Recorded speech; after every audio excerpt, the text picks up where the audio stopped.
Assalamualaikum warahmatullahi wabarakatuh. Selamat siang menjelang sore Pesona Inspira ya. Kembali bersama Dede Andika dan kali ini spesial di hari Selasa ya 25 Oktober 2022 jam 3 sore akan hadir ya bersama Pesona Inspira.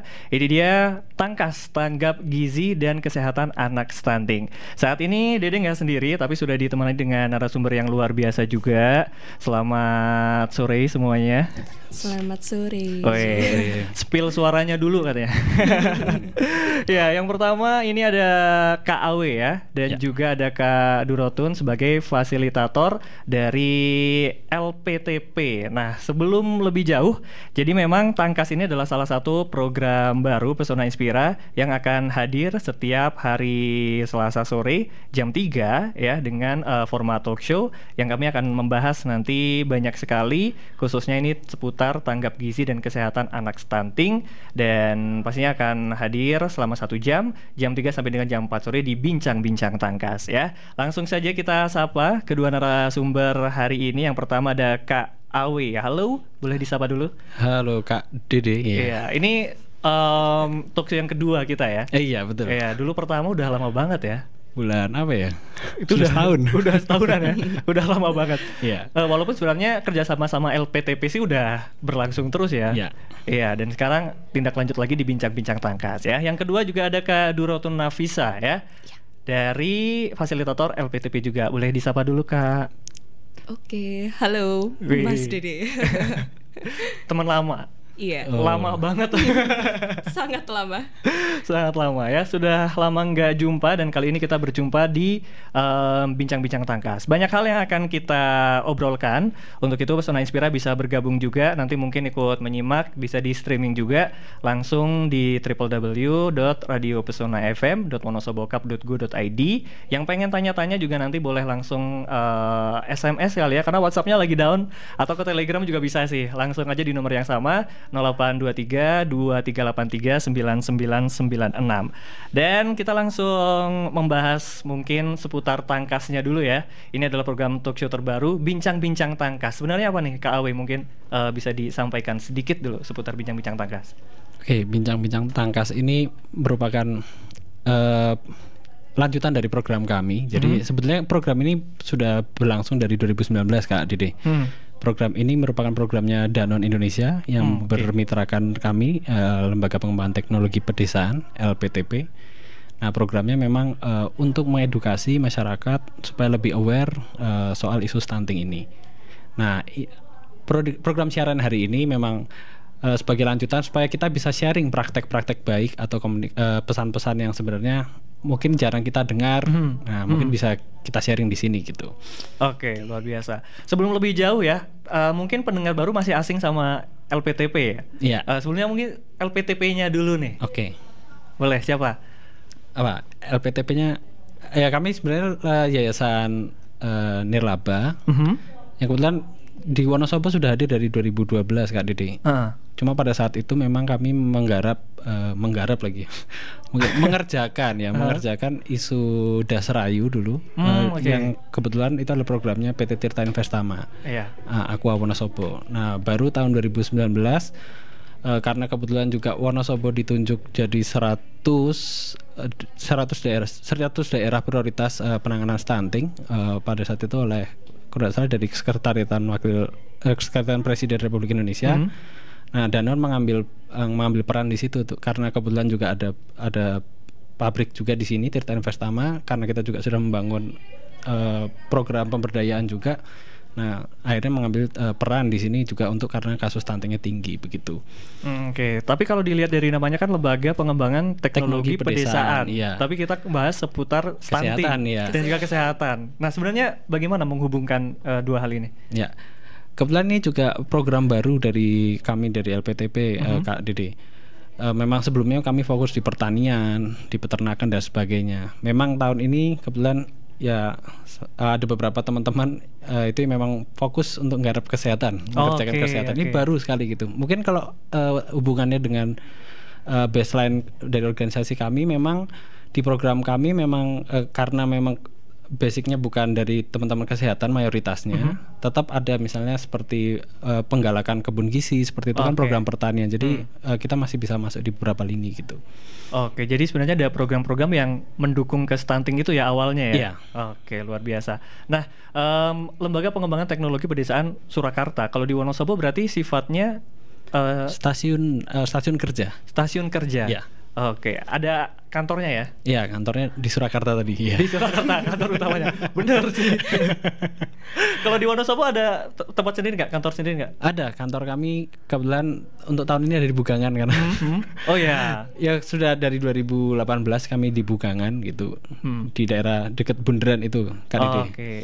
Oke, itu ya. Jadi seputar LPTP, Lembaga Pengembangan Teknologi Pedesaan Surakarta, dan saat ini kita akan fokus seputar kesehatan dan juga stunting gitu ya. Kesehatan anak. Dan seperti tadi sudah disinggung sedikit juga, memang permasalahan stunting ini jadi masalah yang cukup besar apalagi di Indonesia ya. Bahkan di Wonosobo juga spesifik banget, sering banget dibahas seputar stunting. Kayaknya aku juga kalau liputan tuh udah ada puluhan ratusan kali seputar stunting. Dan ini sebenarnya dengan bincang-bincang kita hari ini ya, sebenarnya apa nih tujuan utamanya seputar tanggap gizi dan juga kesehatan anak stunting? Oke. Pertama saya ingin menyampaikan ini. Jadi untuk program Tangkas sendiri itu program tanggap gizi ini merupakan sebenarnya program kolaborasi bersama. Jadi memang dulu awalnya adalah program kemitraan cegah stunting. Nah, yang akan kita bahas di bincang-bincang Tangkas ini sebenarnya selain praktek baik, nanti ada mungkin masyarakat yang sudah didampingi dari program kami. Kebetulan juga nanti mungkin dari dinas-dinas atau mitra-mitra kami yang kebetulan di Wonosobo dengan pemerintah daerah nanti bisa saling cerita soal kolaborasinya. Jadi biar terlihat, bukan biar terlihat ya, memang membuktikan bahwa penanganan stunting di Wonosobo ini tidak bisa dilakukan oleh satu instansi saja. Betul. Gitu, harus bersama-sama gitu. Nah di forum ini, di media ini, kami berharap bisa saling memberikan pesan baik ini gitu ke masyarakat. Gitu.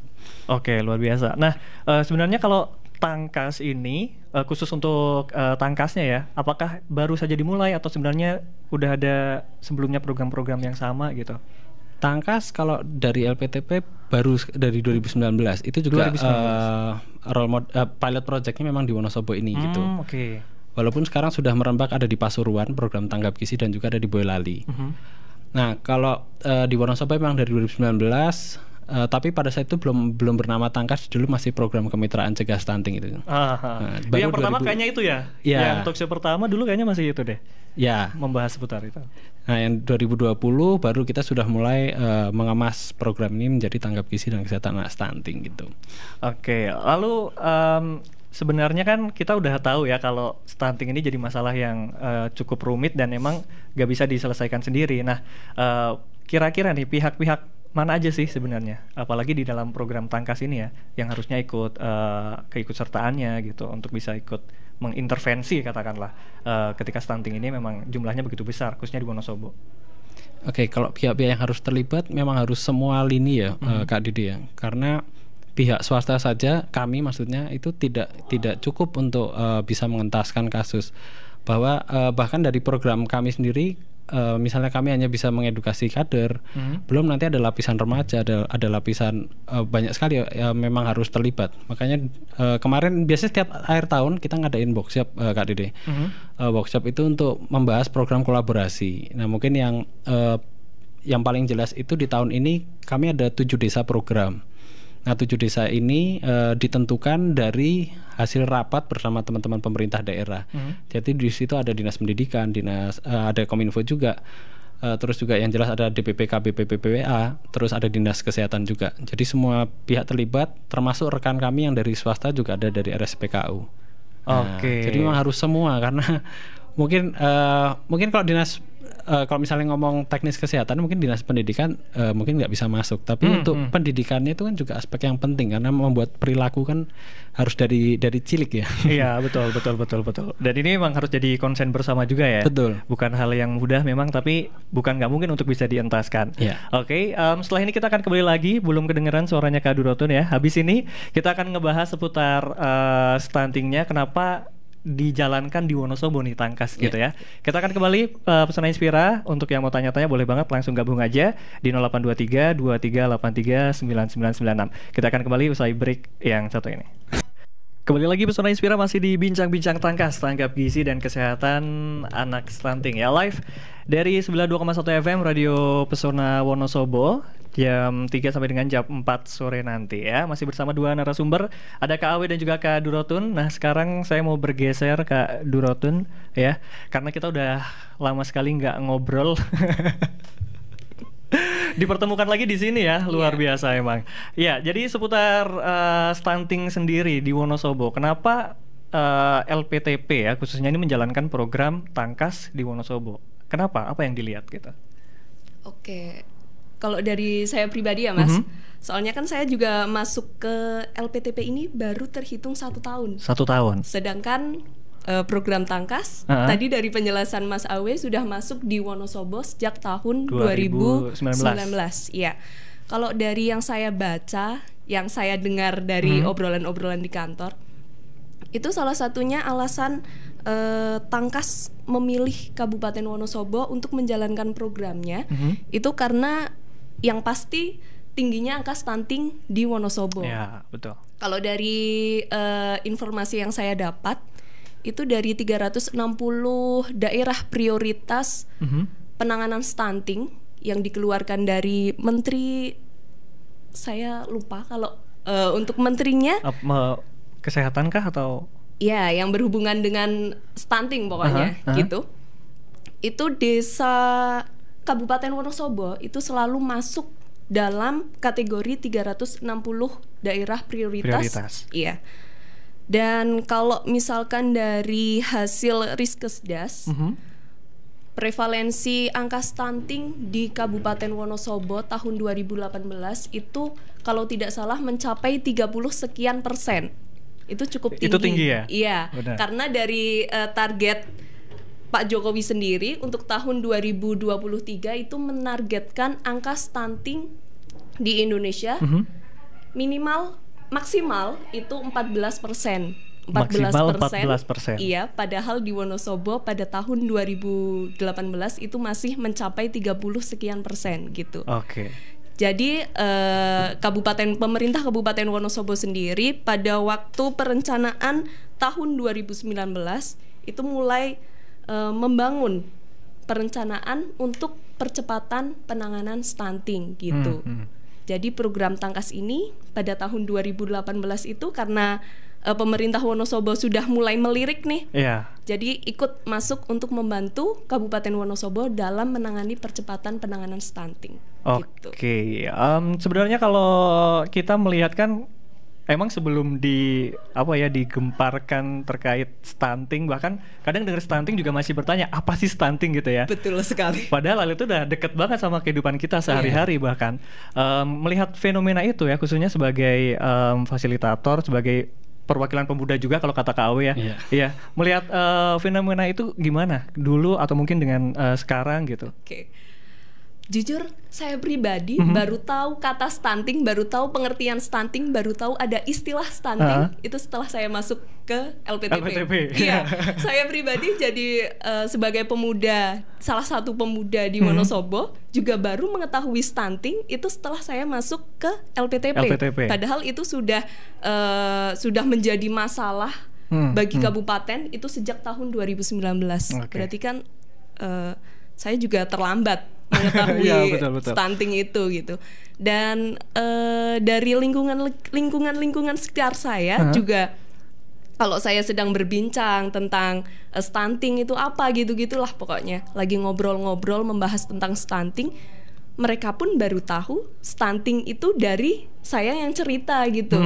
Jadi memang menurut saya berarti masalah tingginya angka stunting di Wonosobo juga tidak terlepas dari pengetahuan masyarakat tentang apa itu stunting itu masih sangat kurang gitu. Benar. Pemuda pun masih sangat kurang gitu. Iya, jadi awareness-nya nggak ada ya karena belum tahu kan. Iya. Nah, seperti yang disinggung Mas Awe juga tadi, hal ini juga mulai diangkat lagi waktu itu dengan presiden kita ya Joko Widodo gitu.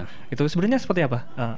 Ya, jadi semenjak Pak Jokowi itu mengangkat isu stunting ini, kebetulan juga selain mengangkat itu memang dasarnya kita di Asia Tenggara aja sudah peringkat 3 tertinggi ya. Memang cukup memprihatinkan, bahkan sama Malaysia kita kalah jauh padahal. Atau di Asia Tenggara, Asia Tenggara Indonesia posisi ketiga. Ya, 3 di bawah. Pokoknya di deretan dengan Timur Leste lah. Oke.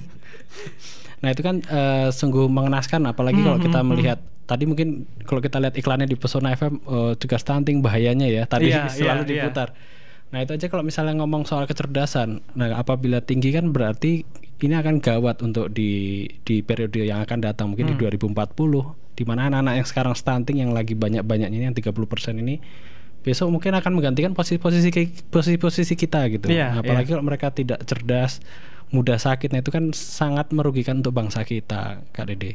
Nah itu jadi berangkat dari Pak Jokowi mengungkapkan kasus itu, terus diterbitkan juga yang pertama itu ada 100 daerah prioritas. Tadi 100 itu meningkat Kak Dede dari 360 terus diupdate terus. Nah kesimpulannya sebenarnya setiap ada perilisan data, entah kenapa Wonosobo itu masih sangat kental gitu ya. Apalagi kalau lihat di Jawa Tengah, di data Riskesdas saja memang Wonosobo di posisi pertama gitu untuk prevalensi stunting yang paling tinggi. Nah itu kan cukup memprihatinkan, apalagi melihat juga Danone mempunyai perusahaan juga di sini, PT Tirta Investama yang mungkin sudah dari 2012 kita memberdayakan, LPTP ikut memberdayakan masyarakat supaya lebih layak mungkin penghasilannya, kemampuannya. Tapi kalau ternyata isu ini nggak ditangani kan juga bahaya gitu. Siapa juga nanti yang misalnya kalau dari sisi perusahaan yang akan menggantikan para karyawan dan petinggi-petingginya kalau nggak dari masyarakat sekitar, misalnya kan seperti itu. Ya, jadi kalau seputar stunting juga, kalau saya lihat data terakhir kemarin waktu Harganas itu udah turun jadi 19,22% katanya. Dan ini mungkin kabar yang ya lumayan bagus, tapi nggak bagus-bagus amat gitu ya. Karena angkanya masih tetap tinggi di atas yang seharusnya gitu kan, yang ditargetkan. Nah, sebenarnya dari Tangkas ini sendiri nanti bentuknya akan seperti apa sih program ini berjalan? Ya, karena program kami memang program kolaborasi. Kami memang bergerak di beberapa segmen ya, seperti misalnya soal isu kader, soal kader kesehatan. Karena yang setiap kami melihat, setiap kami ikut forum di pemerintah, itu sering sekali kader itu adalah jadi objek pertama yang akan disalahkan ya, soal data biasanya. Paling deket soalnya. Iya, kadernya salah ngukur gitu ya. Padahal bisa jadi kadernya sudah benar ngukurnya, alat ukurnya yang salah gitu ya. Iya, betul. Nah, misalnya seperti itu. Nah, akhirnya kami hadir di sini untuk membantu teman-teman dinas kesehatan maupun teman-teman dari PLKB, penyuluh KB untuk meningkatkan kapasitas kader. Nah, dan tidak hanya meningkatkan, kami juga mendampingi untuk actionnya. Jadi misalnya kayak isu soal pengukuran yang tidak valid misalnya, itu karena kalau kita lihat, kita melakukan assessment ya karena posyandunya tidak teratur pelaksanaannya. Jadi nggak ada prosedurnya. Akhirnya kita bentuk, kita dampingi. Mungkin pelatihan sudah dapat secara rutin sama teman-teman dinas kesehatan. Nah, kita sekarang langsung di lapangan nih, bagaimana menyusun ilmu tadi untuk bisa dipraktekkan. Ya, alhamdulillah ada beberapa desa yang salah satunya mungkin yang bisa saya sharing adalah Desa Tanjung Anom gitu. Dengan kehadiran program Tangkas yang baru tahun ini saja, Bu Bidan dan kadernya berkomitmen untuk merubah semua, ada 6 posyandu itu untuk menjalankan sistem yang kita kenal namanya sistem 5 meja. Apa tuh sistem 5 meja? Prinsipnya bahwa posyandu itu harus melakukan, ada pendaftaran, ada alurnya, pendaftaran, urutan dari betul, itu ya, pengecekan, pendaftaran, ada pengukuran. Nah, pengukuran ini kadang kemarin yang di talkshow yang dulu yang disinggung itu kadang kita pengukuran itu tidak rutin, ada yang 3 bulan, 6 bulan sekali. Nah, sekarang bisa kita lakukan tiap bulan. Jadi orang tua di bagian pengukuran itu bisa terinformasikan gitu bagaimana pertumbuhan anaknya. Nah, terus ada lagi nanti plotting KMS itu soal grafik itu, Kak Dede mungkin kalau tahu, kalau misalnya pernah lihat, betul ya, pernah lihat ya. Siapapun biasanya kalau buku pink itu. Iya, buku pink. Kalau baru menikah mau punya anak biasanya kan dapat itu ya, buku KIA itu. Nah, buku itu adalah jadi apa ya? Kitab sucinya untuk orang tua itu ya. Betul. Karena setiap posyandu itu akan diplotting gitu, lihat hasil pertumbuhannya, terutama berat badan.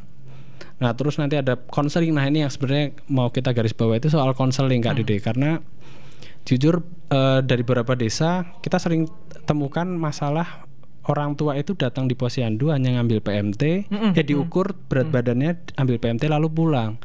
Nah, memang yang cukup miris kadang kita menyalahkan kadernya gitu. Mungkin kadernya nggak mampu, padahal sebenarnya bukan seperti itu. Karena memang, atau ada yang menyalahkan masyarakatnya, mungkin masyarakatnya hanya pengen berat badan diukur, ambil PMT pulang. Padahal itu adalah mungkin domino effect ya dari dulu. Nah, karena mungkin masyarakat tidak mendapatkan pelayanan yang seharusnya. Jadi beliau-beliau ini pada saat datang posyandu sebenarnya nggak tahu tujuannya untuk apa. Makanya kadang kita kalau di grassroots itu sama teman-teman kader, kadang kita sering bahas janjinya yang butuh posyandu itu siapa gitu ya. Karena kesannya sekarang mungkin yang menyalahkan kader itu masih mindsetnya yang butuh posyandu itu adalah pemerintah sama kader. Betul. Padahal kalau kita kembalikan ke basicnya aja, yang butuh itu masyarakat gitu. Nah, memang karena kader tidak bisa memberikan misalnya penyampaian informasi yang baik. Nah, akhirnya masyarakat juga meragukan satu. Terus karena nggak pernah dilayani, akhirnya tercipta kebiasaan ya datang hanya diukur, ambil PMT lalu pulang. Nah, ini yang sedang kami rubah di desa-desa dampingan kami, Kak Dede. Walaupun susah ya, tapi setidaknya ada satu desa ini yang di Desa Tanjung Anem. Mungkin kalau teman-teman mau berkunjung ke sana di Kepil. Nah, di sana memang kita sudah setting supaya pengelolaannya semua fungsinya harus berjalan. Biar orang tua sekarang tahu datang posyandu itu banyak manfaatnya, nggak cuma diukur gitu. Oke, benar. Jadi memang ini kayak keresahan termasuk saya ya. Saya sering nganter ponakan gitu kan. Dan kalau saya sih bareng sama orang tua ya. Kadang ngelihat orang lain tuh yang diantarkan sama mbaknya gitu. Ya, sama bibinya gitu kan, babysitternya gitu. Dan kayaknya orang tua juga selepas dari itu belum tentu ngecek buku kan. Betul. Nah, jadi tingkat kepeduliannya memang mungkin perlu dibiasakan ya. Tapi kembali lagi sih, ketika melihat hal itu juga bagaimana caranya orang tua ini bisa percaya terhadap kader di situ, yang dimana orang-orang itu kan bukan ahlinya di bidang itu sebenarnya. Gimana untuk bisa percaya dengan segala macam konsultasi yang memang perlu dan harus ada gitu. Saya pernah membaca laporan dari Australia. Memang di Indonesia itu kan karena sistem kader itu ada sistem volunteer ya, Kak Dede ya. Memang kader itu bukan tenaga kesehatan yang terlatih ya di bidang itu. Cuma karena sistem kita itu sudah mendesain supaya kader ini bisa membantu teman-teman tenaga kesehatan. Nah, memang alangkah baiknya ya kadernya juga harus dipintarkan. Karena kalau misalnya kita hanya nunggu ahli gizinya, dokternya, sekarang kalau kita mau hitung saja SDM kader sama tenaga gizi aja di satu kecamatan aja berapa, desanya ada berapa. Iya, betul. Apalagi posyandu misalnya ada berapa desa di hari yang sama. Akhirnya kalau menunggu penjelasan itu, mungkin akhirnya ada karena kadernya juga tidak diintervensi, sudah berhenti saja, karena prinsipnya kader akan nunggu teman-teman tenaga kesehatan untuk datang. Nah, padahal sesama masyarakat, sesama relawan sebenarnya kan tugasnya bisa menjadi konselor ya, bisa menjadi agen informasi kan sesama masyarakat. Nah, kalau dia tahu informasi yang benar, kenapa tidak disampaikan? Betul. Gitu? Iya. Oke, itu sebenarnya tugas yang lumayan berat juga ya buat kader khususnya untuk bisa memberikan informasi yang tepat gitu kan seputar stunting yang mungkin jadi pertanyaan banyak orang. Lalu kalau Kak Duroton sendiri, gimana kalau peran pemuda ya khususnya untuk bisa memberikan informasi, bahkan kita aja taunya setelah orang lain ngomong baru tahu gitu kan. Dan setelah sadar itu mungkin udah nggak harus nunggu orang lain nanya, kita harus bisa cerita. Nah, sebagai pemuda khususnya di Wonosobo dengan angka stunting yang cukup tinggi, menanggapi hal ini gimana? Untuk angka stunting, pentingnya stunting. Iya, setelah saya mengetahui tentang stunting, dunia tentang stunting, angka tingginya angka stunting di Wonosobo, memang peran pemuda itu sangat penting, terutama untuk pencegahannya gitu. Makanya di beberapa desa itu kan sebenarnya ada yang mewajibkan, pemerintah desa ada yang mewajibkan, ada juga yang belum untuk membentuk posyandu remaja. Posyandu remaja sendiri tujuannya itu kalau menurut saya itu bisa menjadi salah satu tempat untuk mengedukasi para remaja yang nantinya bakal menyambung ke stunting gitu. Kegiatan di posyandu remaja ini kan bisa untuk mendeteksi lila, kalau Mas Dede tahu, lingkar lengan atas itu. Iya. Terus juga bisa cek darah rendah atau enggak gitu. Itu kan juga bisa berdampak pada saat pemuda khususnya perempuan ya. Iya, itu akan berdampak pada saat si pemuda perempuannya ini menikah dan nantinya akan mempunyai anak gitu. Dan kalau misalkan kita pengetahuannya tentang stunting itu kurang, tentang kesehatan remaja itu kurang pada saat remaja dan belum siap untuk menikah, itu nanti akan berdampak juga pada saat kita sedang mengandung, dan nantinya juga akan berdampak pada kelahiran anaknya. Anaknya bisa normal atau mungkin bisa malah menyumbang angka stunting baru gitu, seperti itu. Oke, menarik ya, karena sebenarnya kalau kita lihat sekarang udah mungkin bisa teratasi, sedikit terentaskan. Tapi 5 tahun, 10 tahun ke depan kita yang muda bakal jadi orang tua baru gitu ya. Dan itu bisa jadi masalah yang baru juga gitu kan. Nah, sebenarnya bagaimana sih kemungkinan probabilitasnya ketika orang tua itu mungkin kurang peduli gitu ya, terus bisa melahirkan keturunan yang stunting? Oke, kita tuh mengenal namanya siklus stunting Kak Dede. Jadi di mana anak yang stunting, dia remajanya ibaratnya bukan remaja stunting ya, tapi remajanya misalnya dia sering anemia, sering sakit-sakitan. Begitu dia melahirkan, anaknya pasti akan stunting. Nah itu siklusnya akan berulang terus. Makanya memang memberhentikan siklus ini memang harus berbagai aspek tadi ya. Makanya kayak misalnya program Tangkas ya, tadi salah satunya kita kader itu memang jangka panjangnya memang untuk edukasi keluarga. Tapi kita juga tadi seperti yang dibilang Kak Durotun, kita juga edukasi remaja, kayak mempercepat inisiasi dari posyandu remaja itu sendiri. Karena memang kalau di kota oke lah, kita akses informasi gampang. Tapi di desa itu kan beda Kak Dede ya. Ada kan, PR lagi betul ya. Nah di desa sendiri aja isu soal gizi seimbang, tahu orang itu bahaya anemia aja susah payah kita. Betul. Mereka aja nggak tahu kalau mereka dirinya anemia kan gitu. Itu kan cukup membahayakan. Mungkin kalau misalnya tadi Kak Dede sampaikan 19,2%, ya misalnya hari ini, tapi besok bagaimana ketika orang tua remaja-remaja ini menjadi orang tua. Betul. Jadi memang siklus ya, memang udah ada siklusnya itu yang harus diberhentikan.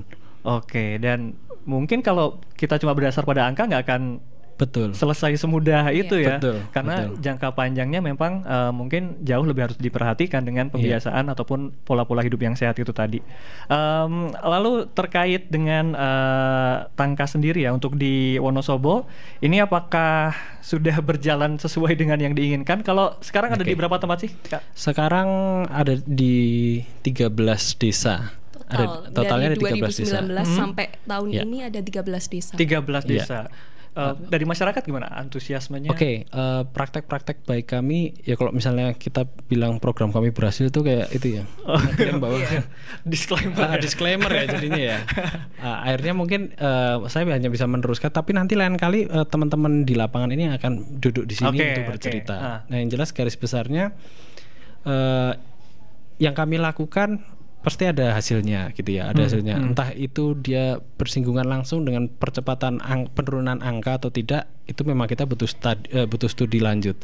Yang jelas seperti tadi misalnya, kalau kalau mau dikatakan apakah sudah sesuai harapan apa belum programnya, ya di beberapa titik, di beberapa poin kegiatan ya sudah sesuai harapan kami, karena yang awalnya dulu kita mengkesampingkan kader, sekarang di program kami memang kami cukup prioritaskan untuk hal itu gitu. Nah ya ada hasilnya seperti yang tahun ini saja di Desa Tanjung Anem saya ceritakan, Desa Tanjung Anem Kepil saja, ya itu sudah ada kemauan untuk membenahi posyandu, itu sudah langkah yang bagus. Terus kader bisa melakukan konseling, itu tidak hanya di Tanjung Anem, kita juga di Desa Suran Gede. Ya kita mengajak kader-kader, mungkin kader-kader itu kan gini Kak Dede, mereka punya banyak informasi, cuma kadang bingung untuk menyampaikan. Nah di situ memang kebetulan kehadiran kami untuk untuk apa ya ibaratnya bukan mencambuk ya, tapi untuk membuat kader-kader ini untuk mau ngomong gitu, bahwa kalau dia ndak ngomong ini dampaknya akan lebih parah gitu. Makanya cara yang bisa dilakukan kita sesama relawan, sesama kader ya adalah menyampaikan informasi yang benar. Nah itu salah satu praktek baik gitu. Oke, masih ada beberapa waktu ya, dan sudah ada yang bertanya juga. Setelah ini kita akan kembali lagi, ada pertanyaan dari pendengar, nanti akan kita sampaikan. Dan untuk itu stay tune terus di 92,1 FM, masih di Bincang-Bincang Tangkas bersama saya Dede Andika, Kak Awe dan juga Kak Durotun. Stay tune, kami akan segera kembali. Kembali lagi Pesona Inspira masih di 92,1 FM Radio Pesona Stasiun Informasi terbaikmu dan masih di bincang-bincang tangkas ya bersama Radio Pesona dan juga LPTP Surakarta pastinya. Sebelum masuk ke materi selanjutnya dan pertanyaan dari Pesona Inspira, sebenarnya saya juga punya pertanyaan. Ini lebih ke pengalaman sih sebenarnya pengalaman. Jadi pernah punya teman ya, orang tua baru katakanlah baru punya anak. Terus ketika dibawa ke posyandu anaknya dinyatakan stunting. Nah yang membuat menarik adalah responnya seperti orang tua yang marah gitu loh. Wah anakku dikatain stunting gitu kan, nggak terima gitu. Tapi bukan berfokus kepada kenapa terus bagaimana pengentasannya, dan ini merupakan satu fenomena juga ya. Kalau di lapangan seperti apa sebenarnya? Ini yang saya garis bawahi sebenarnya. Jelas orang tua akan marah jika anaknya dikatakan stunting gitu. Nah ini yang masih jadi masalah sebelum saya membahas itu adalah stunting ini kan sebenarnya tadi kita sebut sebagai gangguan pertumbuhan. Nah harusnya didiagnosa Kak Dede. Nah diagnosa itu yang boleh melakukan sebenarnya tenaga kesehatan. Kader pun, ingat kader itu hanya relawan gitu ya, bukan tenaga kesehatan. Kader pun itu tidak berhak untuk mendiagnosa suatu anak itu stunting. Nah ini yang jadi PR. Mungkin kalau dokternya sendiri yang bilang dia nggak terima, ya sudah itu akan kita nggak perlu mendebat. Kalau dia nggak mau terima, ya itu yang rugi orang tuanya. Tapi kalau kasus misalnya ini di posyandu ya kan, biasanya posyandu itu yang ngomong biasanya kader gitu ya. Iya betul. Nah ya, kita di lapangan biasanya bukan menyarankan, tapi sekarang menggiatkan bahwa prinsip anak pendek belum tentu stunting itu jadi pesan yang penting gitu. Pertama memang perlunya untuk meninggikan hati orang tua ya. Soalnya kadang kita tuh harus mengapresiasi orang tua yang sudah datang di posyandu. Nah terlepas hasil anaknya bagaimana, yang penting kita apresiasi dulu. Terus kedua, jika misalnya tadi anaknya pas diukur kok delalahnya ya, delalah itu Indonesia apa ya? Delalahnya itu misalnya anaknya tadi kita ngomongi tanda kutip stunting tadi ya, atau anaknya pendek atau sangat pendek. Sebenarnya yang bisa dilakukan kader, jangan ngomong anak itu stunting gitu. Sampaikan saja kalau perlu di dalam buku kayak itu ada beberapa tools dari WHO yang bisa digunakan untuk sama-sama melihat. Misalnya, oh tinggi badan anakmu itu kok sama usianya berapa? Di grafik itu dia di toolsnya itu, oh ternyata pendek. Nah pendek sudah sebut saja pendek. Nah makanya yang perlu dilakukan kader adalah memberikan penguatan dan juga PR terhadap orang tua untuk coba mengevaluasi asupan gizi. Jadi bukan kita judging ya. Kita nggak boleh lagi ngomong wah anakmu stunting, kue salah gitu. Nah itu yang sering terjadi. Apalagi karena kader juga bukan tenaga kesehatan, kadang ini juga jadi masalah. Atau yang paling ekstrim kadang sudah disampaikan baik-baik, anaknya ini tinggi badannya pendek. Berarti anaknya stunting, enggak.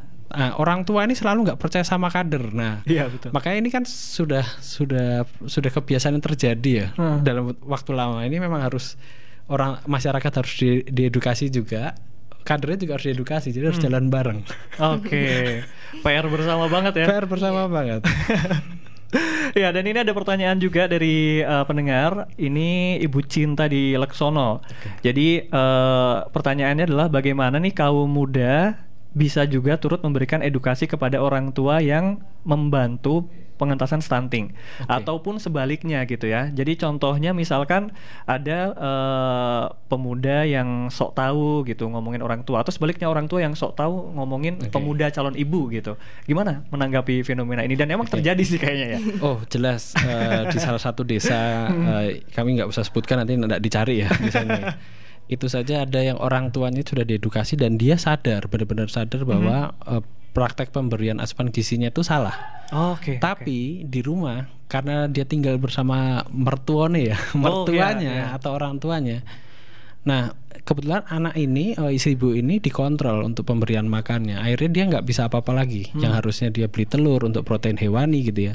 Tapi sama orang tuanya malah dibilangin kok anaknya dikasih makan yang enak terus. Nah itu terjadi Kak Dede. Dan bahkan ada program, jadi pemerintah itu punya program namanya Dapur Sehat Atasi Stunting. Jadi pemberian makanan sehat selama 90 hari. Itu ada yang programnya hampir sebulan itu makannya nggak dimakan sama anaknya gitu. Ya karena tadi karena sudah kebiasaan dikasih makanan yang tidak baik, atau misalnya sering jajan aja gitu akhirnya makanan-makanan sehat itu susah masuk. Benar. Ini kompleks. Makanya kok sebagai kaum muda, kalau dari saya jelas misalnya tujuan kita perihal dia sok tahu apa nggak tahu, yang penting kita memberikan dulu informasi yang benar dulu, atau kalau perlu kita ajak bareng untuk membawa ke sumber yang benar dulu, misalnya dibawa ke dokter atau bidan setempat gitu. Terus yang kedua, kalau sebagai remaja ya praktek baiknya ini kadang memang kalau kita ngomong doang gitu ya, ngomong doang itu kadang banyak disepelekannya gitu. Apalagi kalau remaja kan nggak praktek kan hoak gitu ya. Betul. Makanya ya harus terlibat, harus menjadi contoh. Mungkin cara mengedukasi yang benar adalah misalnya teman-teman itu adalah misalnya di circle-nya adalah ketua gengnya misalnya. Ya daripada jelasin, mending diajak aja untuk melakukan praktek yang baik ya. Misalnya kalau misalnya untuk remaja putri, yuk minum tablet tambah darah secara rutin gitu. Terus misalnya merawat soal reproduksi seperti itu. Jadi diajak praktek baik gitu. Daripada kita ngajar kok, maksudnya memang remaja itu yang menjadi masalah. Iya, benar-benar. Masalah kalau teman-teman di lapangan itu memang bagaimana cara mengedukasi remaja ini supaya mengena gitu. Akhirnya kita lakukan ya, kita ajak bareng turun, misalnya kayak di posyandu remaja ini. Ya kita aja, ayo kita cek HB.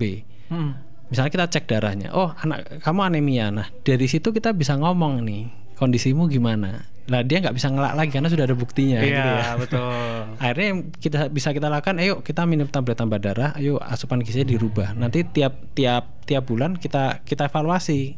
Nah, kamu datang gimana hasilnya gitu. Oh sudah nggak anemia, alhamdulillah gitu. Benar.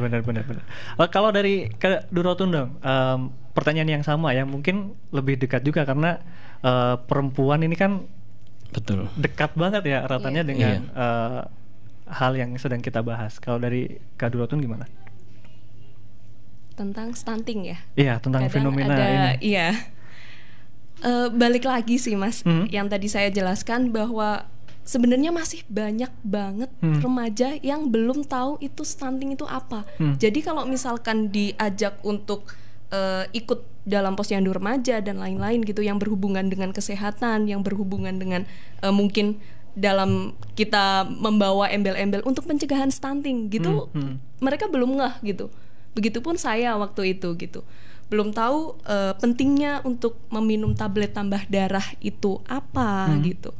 Jadi saya sendiri pun dulu sangat-sangat jarang, walaupun dikasih di sekolahan jarang saya minum. Jarang gitu. diminum. Iya, tablet tambah darah gitu.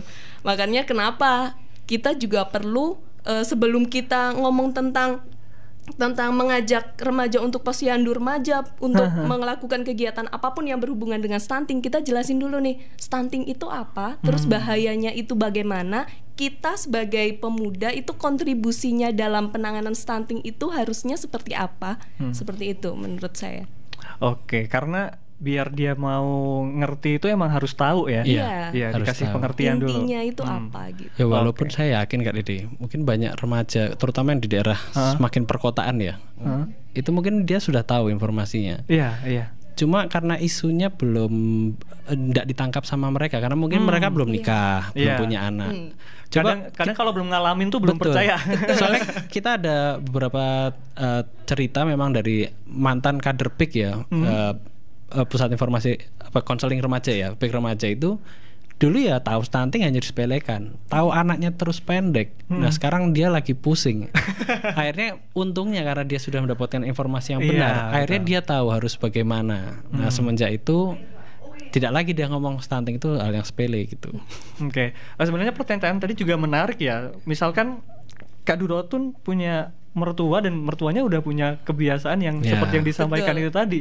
Kira-kira gimana tuh bakalan gimana ya? Susah ya, perang batin. Susah. Gimana kira-kira kalau itu emang terjadi gitu? Kalau terjadi. Sudah terjadi ya, sudah terjadi. Akhirnya yang bisa kita lakukan kalau mungkin dari aspek kesehatan, edukasinya memang kita nggak bisa lagi hanya edukasi di ibunya tok. Memang harus bapak-bapak itu dilibatkan. Kalau yang paling ekstrim mungkin mbahnya, babysitternya itu harus diedukasi karena memang harus semua yang handle anak ini pola asuhnya harus disatukan dulu gitu tujuannya. Oke, memang kompleks ya, dan kompleks sekali. Untuk itu bincang-bincang tangkas juga jadi sebenarnya baru salah satu aja ya, salah satu media di mana kita bisa saling bertukar informasi yang benar terkait gizi untuk anak dan juga stunting ya, luar biasa. Dan pastinya masih banyak hal juga yang harus kita bahas, tapi memang waktunya cukup terbatas. Beberapa pertanyaan lagi sebelum kita akhiri ya, Kak Awe, Kak Durotun. Kalau kegiatan tangkas sendiri, sebenarnya siapa saja nih orang-orang yang bisa menerima manfaat dari program tangkas yang dijalankan? Oke. Kalau program tangkas sendiri yang bisa menerima manfaat, jelas kalau misalnya kita lihat aspeknya pasti seluruh masyarakat di desa yang kami dampingi gitu. Walaupun memang yang bersinggungan langsung misalnya peningkatan kapasitas kader, jelas kadernya gitu. Misalnya edukasi keluarga, jelas biasanya orang tua, ibunya biasanya ya. Terus biasanya pemerintah desa ini juga jadi target kami gitu, karena pemerintah desa sendiri juga banyak yang tidak belum mengambil isu ini sebagai isu yang penting gitu. Jadi akhirnya mungkin penganggaran soal kesehatan itu masih minim. Nah, itu yang jadi target kami. Cuma kalau misalnya untuk misalnya pertanyaan dikembangkan ya, jadi bisa nggak ya desa saya jadi program dampingan tangkas? Nah, kalau itu kami kembali ke kebijakan dari Danon gitu. Danon dan LPTP itu menerapkan desa yang akan menjadikan sasaran itu haruslah hasil dari koordinasi atau rembuk rapat bersama antara pemerintah dengan kami gitu. Baru nanti ditemukan desanya. Jadi mungkin tidak bisa sembarang desa yang bisa kami dampingi. Kami juga ya tenaganya cuma berapa kan Mas. Misalnya desanya, saya tahu desa lokus stuntingnya Wonosobo itu banyak sekali ya. Kalau kita dampingi semua juga akan tidak maksimal gitu. Makanya memang hanya terpilih saja, tapi tidak menutup kemungkinan misalnya kayak tahun kemarin kita hanya targetnya 4 desa, ada 8 desa juga kita dampingi gitu. Berkembang gitu. Benar-benar.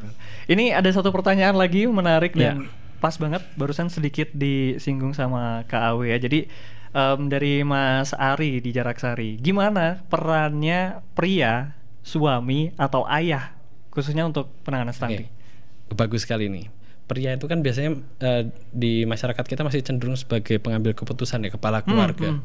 Makanya dengan seperti itu, kalau misalnya amit-amitnya dapat istri yang nggak aware sama kesehatan anak, nah si pria ini harusnya tahu dulu, tumbuh kembang anak juga tahu. Jadi pola asuh itu bukan hanya tugas dari seorang ibu, ayahnya juga. Nah, karena ayah itu pengambil kebijakan, kalau misalnya ibunya tahu anaknya bermasalah tapi diam-diam saja, kalau ayahnya kan beda, bisa nyuruh ya. Iya, betul. Nah, ini harus diperiksakan. Nah, atau misalnya sebagai role model di keluarga menerapkan praktek misalnya jangan merokok dalam rumah. Kalau misalnya dia perokok, misalnya kalau kita ngomong dilarang merokok itu kan terlalu muluk-muluk gitu ya. Walaupun harapannya tidak merokok. Ya akhirnya yang bisa dilakukan menjadi role model, dan tadi mungkin karena sudah teredukasi, terinformasi, akhirnya bisa melakukan penanganan atau pencegahan yang tepat di keluarga. Jadi bisa nyetir keluarganya ke arah yang baik gitu. Oke, karena juga melihat dan menemui langsung ya akan lebih mudah intervensi ke situ. Nah, jadi kalau misalkan punya waktu luang lagi di rumah ada jadwal posyandu, bukan hal yang aneh ketika bapak-bapak yang datang ke situ ya. Kalau perlu berdua datang, ayah dan ibu datang, biar tahu hasil anaknya gimana gitu. Siapa tahu ibunya selama ini hanya mungkin menyepelekan hasil anaknya, walaupun misalnya anaknya udah resiko stunting gitu ya. Ibunya menyepelekan gitu, enggak gitu. Tapi kalau ada ayahnya mungkin bisa saja berbeda, ternyata ayahnya sangat sayang sekali sama anaknya ya. Akhirnya ini harus segera ditangani. Nah, kadang memang ini yang butuh digerakkan. Jadi ibu kita edukasi tapi kurang greget, ini harusnya bapaknya juga ikut terlibat ya. Oke. Emang kolaborasinya berarti emang dari lingkup terkecil sampai yang besar harus ada ya, harus berkelanjutan. Prinsipnya keluarga merupakan aspek yang paling penting gitu. Oke, luar biasa. Dan Sobat Inspira, waktu kita sangat terbatas, jadi jangan lewatkan bincang-bincang tangkas tanggap gizi dan kesehatan anak stunting. Ini akan hadir setiap hari Selasa ya, pukul 3 sampai 4 sore dengan berbagai macam topik dan juga narasumber yang luar biasa juga, bekerjasama dengan LPTP Surakarta. Terakhir silahkan statement penutup juga ya untuk jumpa kita yang pertama di bincang-bincang tangkas dari siapa masing-masing dong. Siapa dulu? Kak Awi dulu. Boleh. Yo. Saya sih mengutip saja dari BKKBN ya. Cegah stunting itu penting gitu. Karena menentukan generasi masa depan kita ke depan, dan juga sebagai pria salah satunya ya, ayo kita lebih aware masalah ini gitu. Oke, mantap. Lanjut Kak Duroton, silakan. Statement apa nih ya? Satu kalimat aja. Oke, tapi komanya banyak Kak. Oke. Mungkin kalau saya pribadi lebih ke mempunyai anak lah jika sudah siap gitu. Menikahlah juga jika sudah siap. Jangan hanya karena dorongan lingkungan sekitar kan. Status biasanya sosial. kalau di desa kan problemnya kadang seperti itu gitu. Oke, luar biasa. Terima kasih untuk KW, Kak Durotun juga hari ini. Sekali lagi Pesona Inspira bisa terus ya mengikuti kelanjutan dari Bincang-Bincang Tangkas, Tanggap Gizi dan Kesehatan Anak Stunting, pastinya live dari 92,1 FM Radio Pesona Wonosobo yang akan hadir setiap hari Selasa sore bersama LPTP Surakarta. Terima kasih sekali lagi KW, Kak Durotun. Sehat selalu. Amin. Sukses selalu. Semoga program Tangkas ini akan mewujudkan hal-hal baik ke depan ya. Amin. Semoga sesuai dengan rencana juga. Terima kasih juga Pesona Inspira sudah mendengarkan kami dan setelah ini Anda akan mengikuti program selanjutnya. Saya Dede Andika dan narasumber pamit. Wassalamualaikum warahmatullahi wabarakatuh.